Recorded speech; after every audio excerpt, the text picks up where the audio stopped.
Executive session is over. Someone make a motion to for open public participation, please. Motion to open public participation. Second.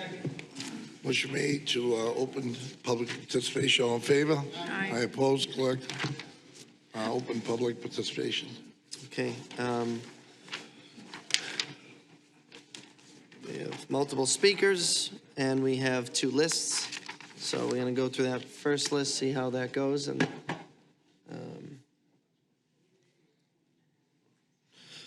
so our first speaker will be Sam Lambert.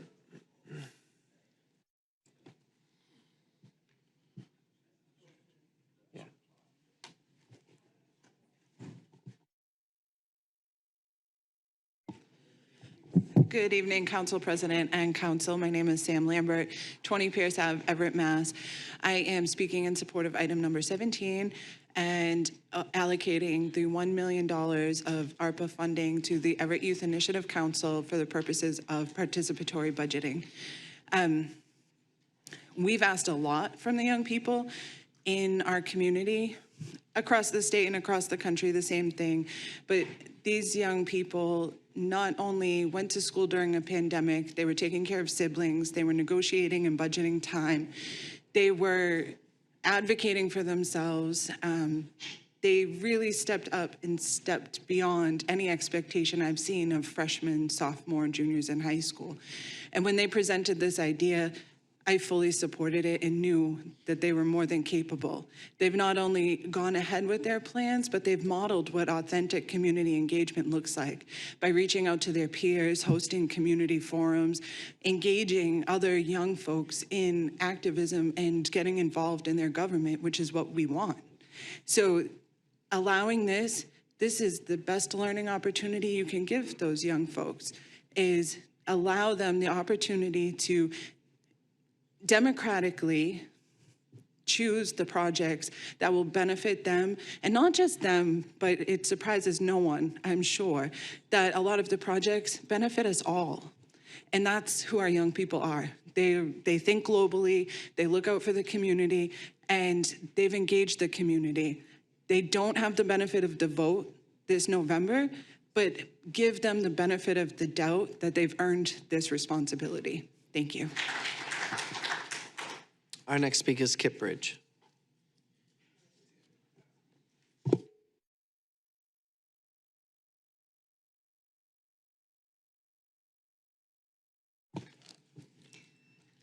Good evening, Council and Council President. I'd like to speak on a few items. Kip Bridge, Ward 4, 29 Chestnut Street. The first item is item number 17. I will echo everything that Ms. Lambert just said. Thank the Ways and Means Committee for their recommendation for appropriating the funds, and also say that, you know, I look forward to the city continuing to work with the youth as they're validating these projects so that they can move them forward to the next step. So I hope to see continued participation from the city in that process with students. Item number 23, asking HR to provide an update on Corey for existing employees.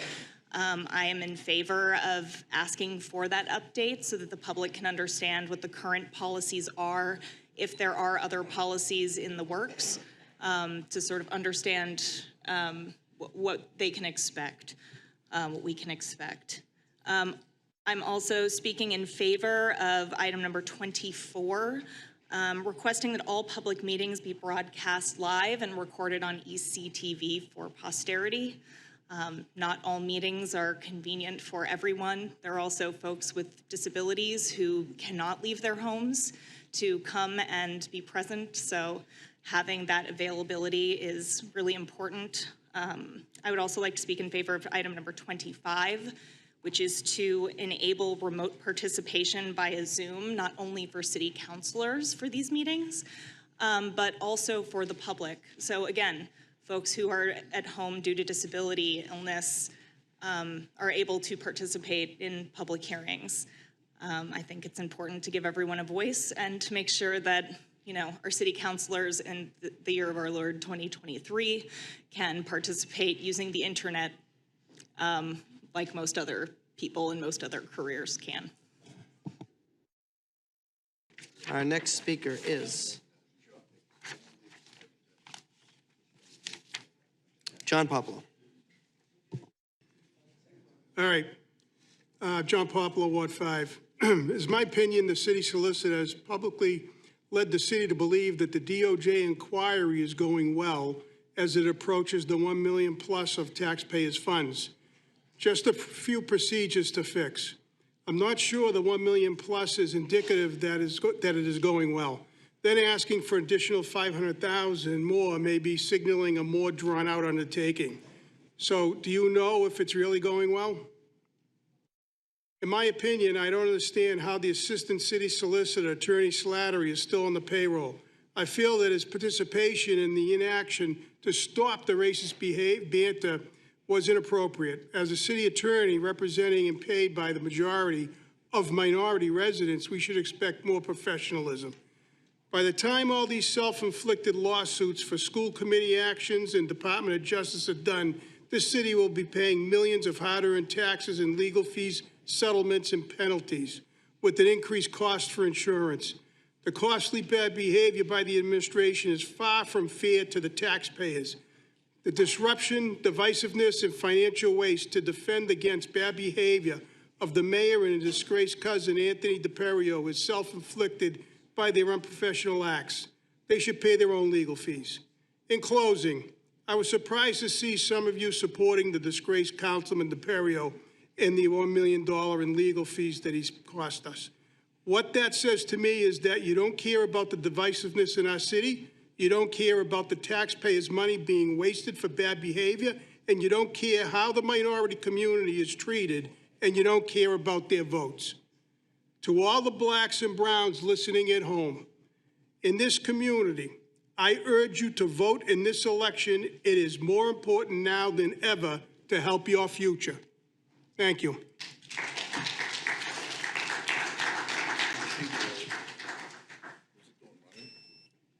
The next person we have speaker is Margaret Cornelio.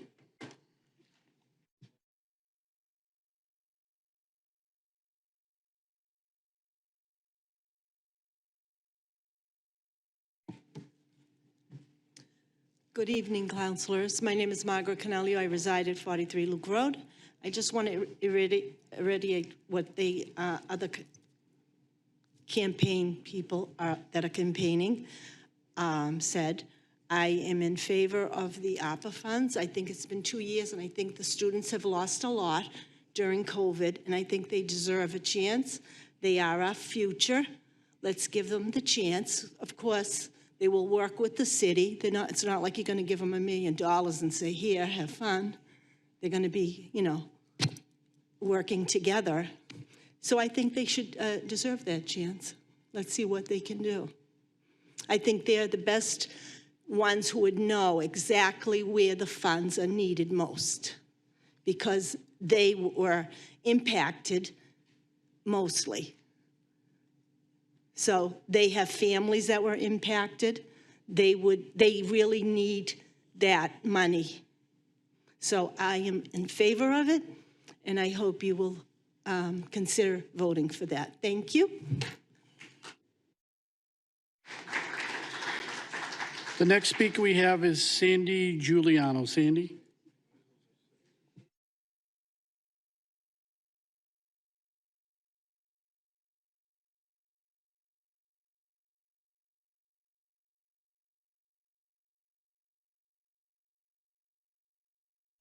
Well, thank you all for coming back after that long intermission. But we waited, we hung around. Tonight I want to talk about item number 10, which is 20 Chelsea Street. First of all, according to the Secretary of State's website, the entity, Savina Real Estate LLC, was involuntarily dissolved on 12/30/22. So, if the entity no longer exists, can any action be taken by them? I'm not sure. Are you? I think we can get an answer because her attorney's here. Some councilors attended the planning and zoning board meetings regarding 20 Chelsea Street. Mr. Costa and Mr. Matusky supported the abutters, especially those at the Park Plaza. And I believe Councilor Martin supported the developer, who happens to live in Florida now. I asked the council to table this petition for 20 Chelsea Street until a representative from the planning board comes and explains why they rejected the plan. Also, you should have a representative from the zoning board here to share why they approved the plan over the planning board's objection. And note, the zoning board didn't even ask what the planning board objection was based on. That was another loophole the lawyers found, called a hardship case. I feel this is more of a hardship on the Park Plaza residents than on 20 Chelsea Street. And did I mention again, she lives in Florida. If it's such a hardship on her, where's she going to get the funds to make any improvements? Perhaps a better idea would be for her to suggest that she sell the building and move on. And I want to thank Darren for all the work he did at the Gaming Commission. Thank you. Bye-bye.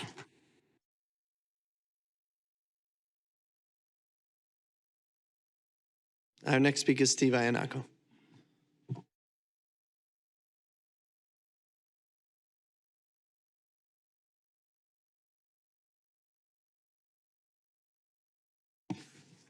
Good evening, everybody. Tonight, I'd like to speak about item number 3, water and sewerage. Can the councils have a representative from the Water and Sewage Department come here and provide what the current situation in the city is? A list either by street or neighborhood outlining the capacity, current demand versus approved development demands. I really want to hear what investments the developers have made to provide that their residents can turn on their faucets and get clean water and be able to flush their toilets without an issue. I can't see how the councilor in Ward 6 can look at Norman Street and Tremont Street developments and not be concerned by the additional demands to the water systems along with the traffic and the parking. Or why the councilor in Ward 1 isn't vocal on Chelsea Street, 2nd Street, Broadway, Spring Street, Paris Street, Garvey Street, and the list goes on. With the same issues, water, sewerage, parking, and traffic. We all know we have a problem in the city. I'd also like to know how a contractor who has been fined by the EPA with a hefty penalty for his mishandling of asbestos in Cabot Street area be awarded yet another contract, especially since said contractor has outstanding real estate taxes and water bills. Seems a little unbalanced to most people. The $267 million in next year's budget is a disgrace. None of you heard the real concerns that residents and taxpayers have with the spending of and no new revenue on the horizon. It's like you want to push the people out, especially the old timers. Thank you very much. Have a good evening.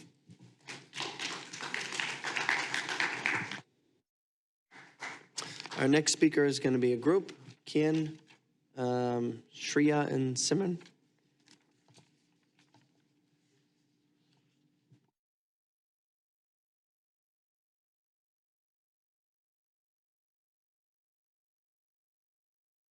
Good evening, council members. My name is Shreya, and I'm here on the behalf of Everett Unity Council.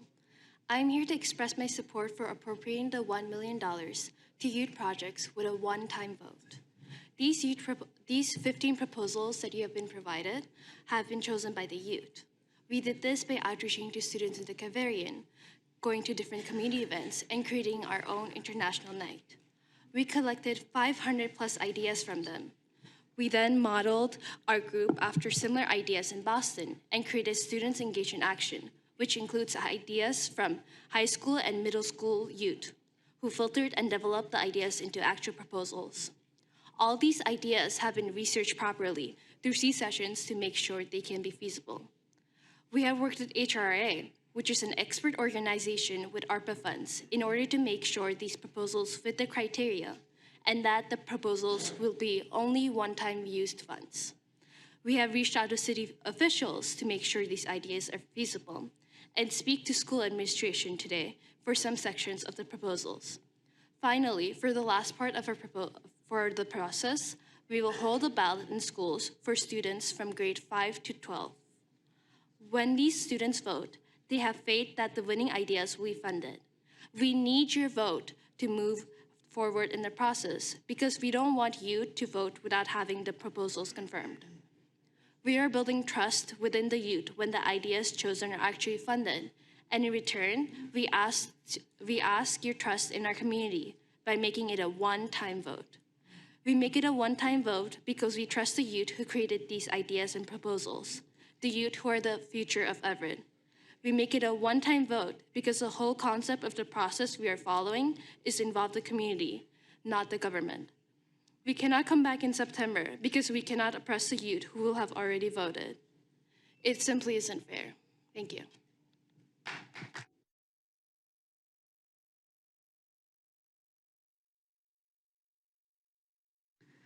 Good evening, counselors. My name is Simran. I'm also here on behalf of the Everett Youth Initiative Council.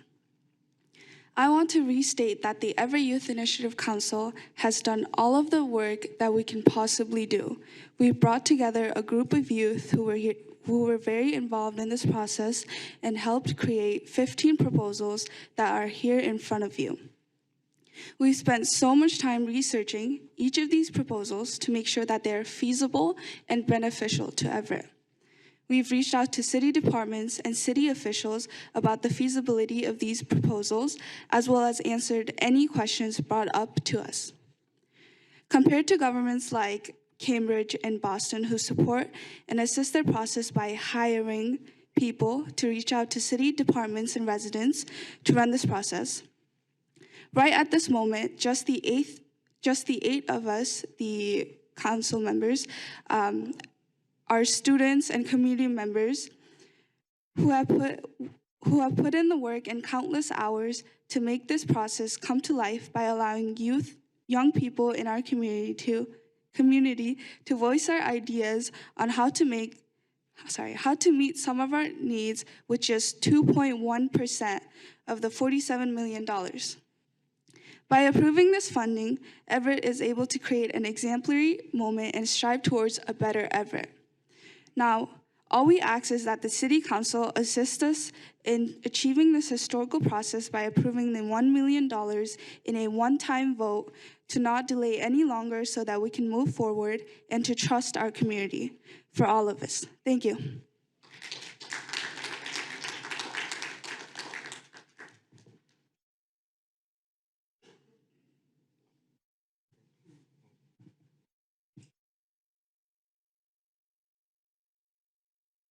Good evening, council members. My name is Kian, and I'm a recent Everett High School graduate. I'm here tonight representing the Everett Youth Initiative Council.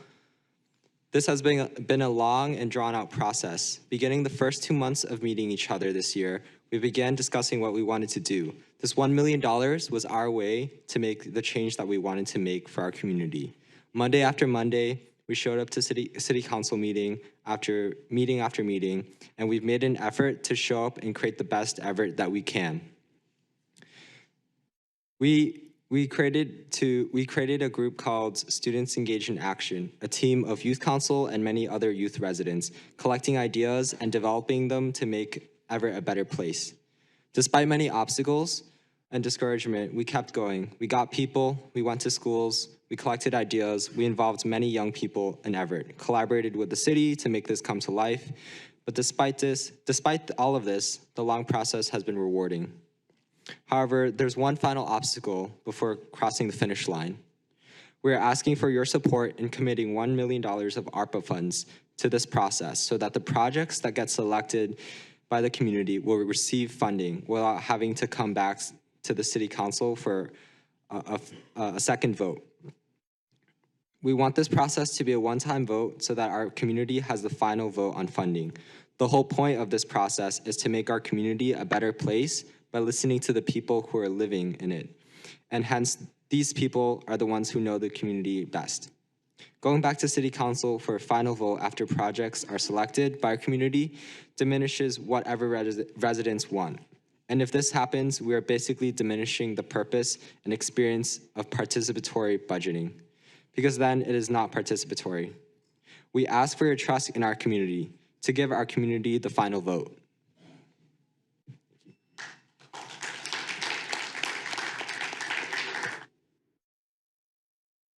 Our next speaker is Paula Stariti.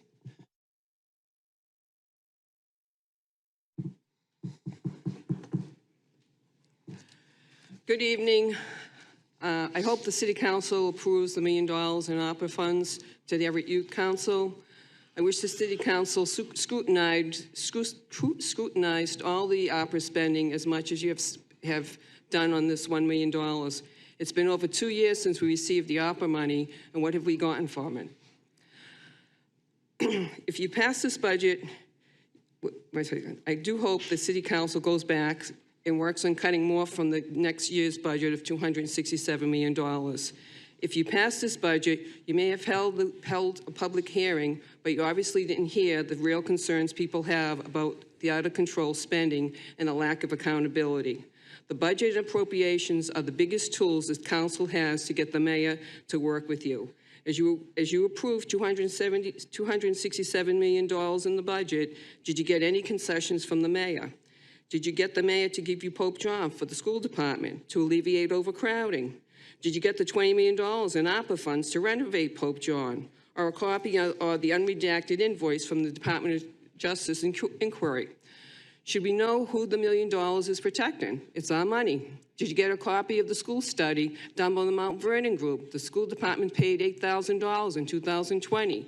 Did you get the mayor to agree to have more community engagements for ARPA spending? How about the zoning changes you proposed? Did you get the mayor to support having query tests performed regularly? Did you get the mayor to agree to have community engagement with the new hosting agreement? Did you at least get the mayor to give the school department the use of Pope John instead of spending $3 million a year to rent a building, not for 1 year, but for several years? Did you and the mayor learn nothing from the Devon School giveaway in 2008? I still can't understand why none of you find any objections with the sweetheart deal that Playfit has gotten since 2001 for managing the Wellness Center while running her business for free. We are paying her $400,000 a year while she is using our building, our equipment to run her business for free. We pay $227,000 a month just for the utilities alone, not to mention the money for maintenance and upgrades. Shutting this down would save $1 million a year. Finally, we can't afford to fund any giveaways. It's not fair to the taxpayers that the groups who mostly support the mayor gets to use Pope John and the old high school and other city facilities for free. How can the city justify charging some? Thank you, Paula. The time's up on the first one, right? Okay, this is okay.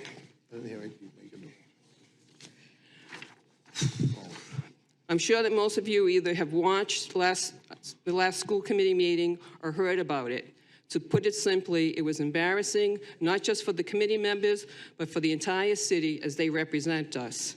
I am sharing a letter that was emailed to Mr. Mangan on June 5th before the meeting from the law firm representing the Massachusetts Association of School Superintendents. You have a copy now. The letter says, "Dear Mr. Mangan, we represent the Massachusetts Association of School Superintendents, of which the superintendent is a member in good standing. I write to advise you should take no action on the proposed agenda item appearing in tonight's meeting regarding a search for a new superintendent. Since the vote on March 6, 2023, and before that, it is evident that the committee's concern about superintendent stems from her insistence that students' interests take priority over those of politicians. I have urged her to file complaints with the state ethics commissions, as several committee members who should recuse themselves from any consideration of her employment have insisted on participating in a matter in which their actions and judgment, when viewed objectively and with knowledge of relevant facts, have been unduly and improperly influenced. It is also apparent that the individual members of the committee have tortuously and intentionally interfered with her contract by undermining her position and her authority and plotting to replace her at this action because it is intent toward not a claim against which the committee members can be indemnified by the city. If the evidence established what we believe it is, individuals, members of the committee can be personally liable for the damages to her contract rights or her professional reputation. It is clear the committee intends to act to fill the superintendents before the next election in several months prior to the expiration of the superintendent's contract. By this device, the committee seeks to disenfranchise the community, which overwhelmingly supports the direction set by the superintendent. This tactic is obvious and ham-handed. Shame on you. The voters will remember. Signed by the lawyer. Thank you. Joetta Yuckins.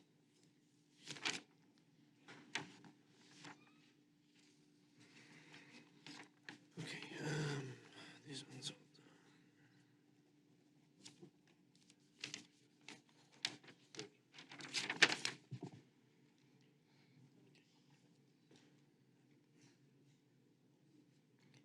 Good evening. I'm Joetta Yuckins, Ward 2. Let's talk about the budget. If I remember correctly, and perhaps you can ask Mr. Demas to respond to what I'm going to say for verification. Back in the Everett United days, the city budget was somewhere between $8 million range, or $80 million range, I'm sorry. What happened in 10 years to cause the budget to almost quadruple the amount? I'm not talking revenue, I'm talking about spending. How can any of you approve this budget? We just heard that there are 185 city vehicles in the city. I would start right there by cutting those. The city is 3 square miles. Who needs all these cars? That would eliminate the cost of the vehicle, the cost of logos, the excise tax, insurance, maintenance, fuel costs. Quite a bit saved right there, and even parking spots, because we're all looking for them. How about outsourcing our collections of water, real estate taxes, and the excise tax? These people are still on the payroll in that department. Since that workload is lightened, these employees should be moved to other departments, therefore eliminating the need for new hires. In the private sector, you know this would happen. Padding for the budget for payroll expenses. Can we point out that if you missed it, so the unspent money can be transferred to free cash? It's not really free cash, it's our cash.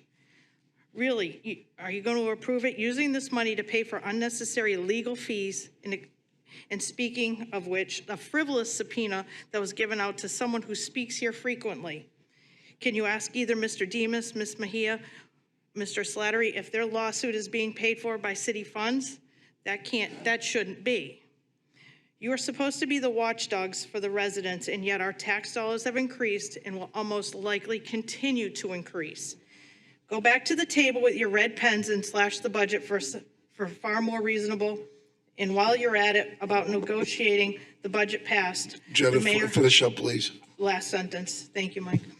The mayor needs to make Pope John a junior high school. No Pope John, make more cuts. Work for the taxpayers' money that you receive for being here. Thank you. Thank you. Janice Locke is our next speaker. Janice.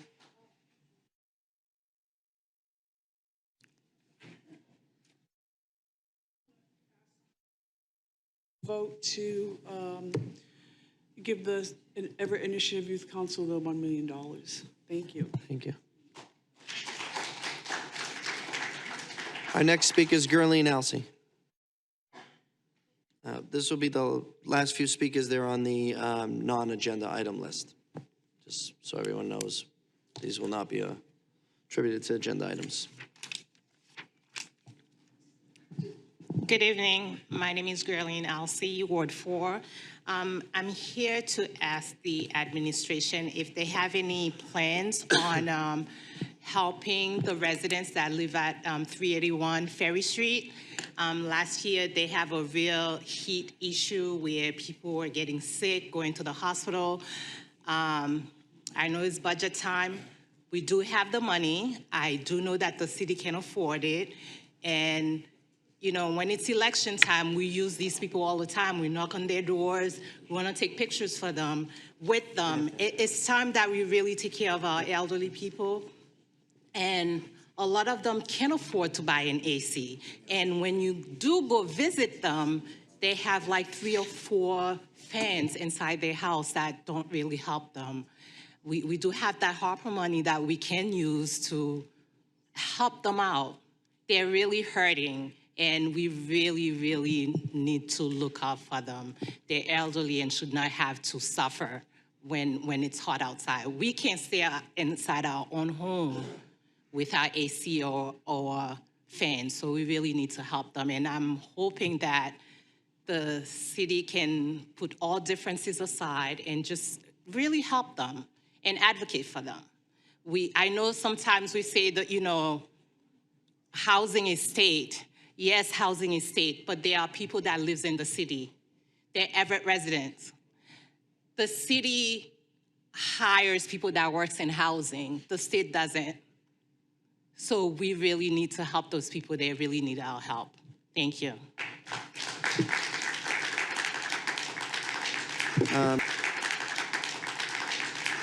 Next speaker will be Wendy Post.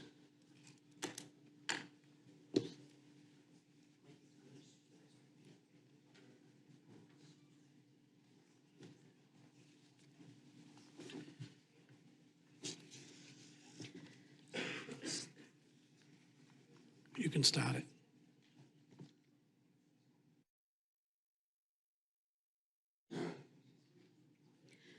Hi, everyone. Thank you for having me. Today, I'd like to talk about Resolution 53022 again. I want to share the story of Chessie Prout, who was a victim of sexual assault at the age of 15. The high school her and the perpetrator attended tried to force her to settle a civil lawsuit using the tactic of going public with her story, which she and her family were against. She fought back. The lawyer who employed that hardball tactic was nominated to be a federal judge. In Prout's view, people with power had let her down again. And just like her sexual assault, she refused to remain silent. I'm quoting, "I am determined to have some sort of good or some sort of change come out of all the horrible things that have happened to me and my family." She has taken her fight to the White House, where again she has been let down. And I quote, "I feel like bad actors get rewarded all the time." It's disheartening that it's this political party that has been so vocal about supporting survivors, and the fact that they are now throwing their wholehearted support behind a nominee who basically practiced victim intimidation tactics blows my mind. I can relate to that. Let's stop talking about how important this resolution is and start making changes. Updating bargaining units is done all the time. God knows we have plenty of lawyers in the city to assist with the verbiage that would hold the city accountable. Although accountability is not a word I would use when talking about the city of Everett. One more subject. As you are all aware, it's election year, a time to be the best counselors you can to get reelected. I've lived in this city my entire life and have assisted with many campaigns over the years. This year in particular, I am supporting those who show up and who are engaged in the various topics and who aren't afraid to ask the difficult questions. With that in mind, I want to make it clear that it's not in your best interest to harass those people that are finding time out of their busy schedules to walk the streets. I was shocked to read the text my friend's daughter received after she was seen walking with her mother to gather signatures. Harassing your constituents will not win you votes. Shaming them and upsetting them is also not going to win you votes. If you did such a stand-up job as a counselor, then focus on those topics instead of harassing those residents that are engaged in this election. We all have a right to collect signatures for family, friends, etc. And to top it off, the residents were collecting signatures for a different race. You lost a number of votes after that, and I won't even go into the text to the high school student. Thank you.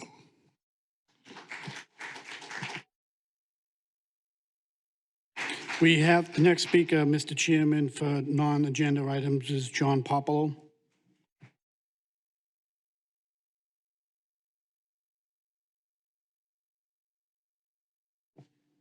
John Popolo, Ward 5. What's the status of the mayor's return of the misappropriated $180,000? Where's that stand? I know you can't answer me, but it would be great to you guys to follow up on that and put that money back into our taxes. Thank you very much.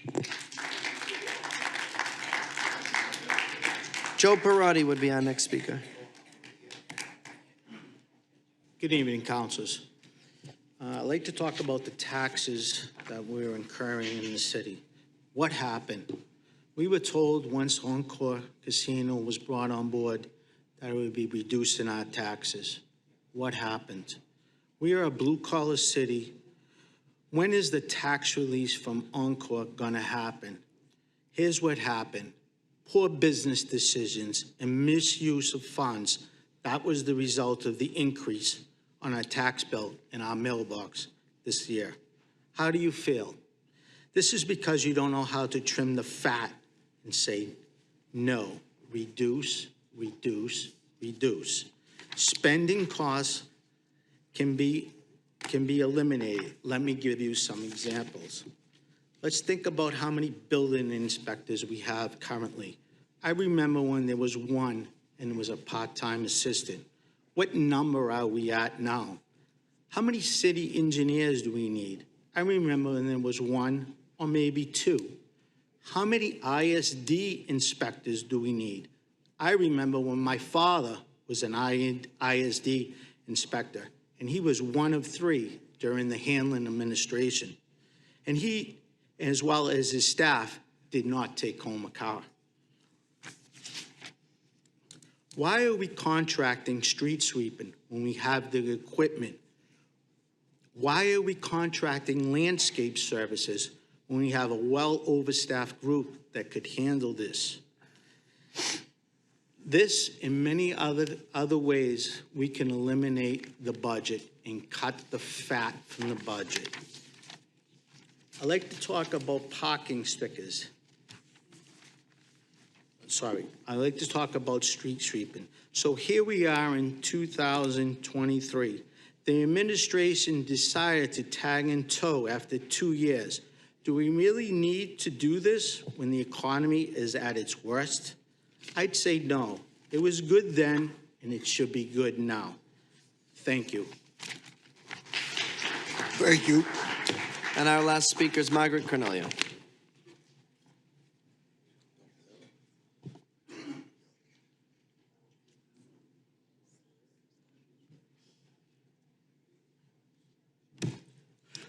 Good evening again. I'd like to talk about overcrowding on our streets. On March, my husband had a medical emergency. I had to call an ambulance. And the firemen couldn't take the turn because it's two cars. They can never go down our street. They walk down. And they said how horrible my street was. They called, so the cars got towed, so the ambulance could get down, but minutes count. My husband had a heart attack. You know, it was very unnerving, and that can happen to anyone at any time, a medical emergency. The street is just a parking lot. They come from all over. We have trucks, we have vans, and when you have two big cars on the top, your street, it's a one-way going down, you can't get down. One car can't even, we have trouble getting down. It's crazy. And as I've been collecting signatures going around, everyone's been telling me the same thing, that their parking situation is horrendous. So it's not just my street, it's all over. And not only that, I've seen rats with my own eyes. I was freaking out. Like, I didn't even want to walk anywhere because I had sandals on, too. I'm going, oh, please don't let them come near me. Like, it was light. I thought they only came out when it was dark. I was under that assumption. I go, oh, my God. There was, like, good size. I go, oh, God, please. I was, like, freaked out by it. And mice. I've seen mice in areas. It's overloaded. Something has to be done, especially with the parking. I said it's an accident could happen, God forbid, a fire. I mean, it's insane the way they're parking. And a lot of times they don't even park straight. They're parking crooked. You can't even get down the street. You're going to hit a car. Something has to be done. I urge you all to please help us make this city safer. Thank you. Have a good evening. Thank you. That was our last speaker. Motion to close public. Second. Motion made,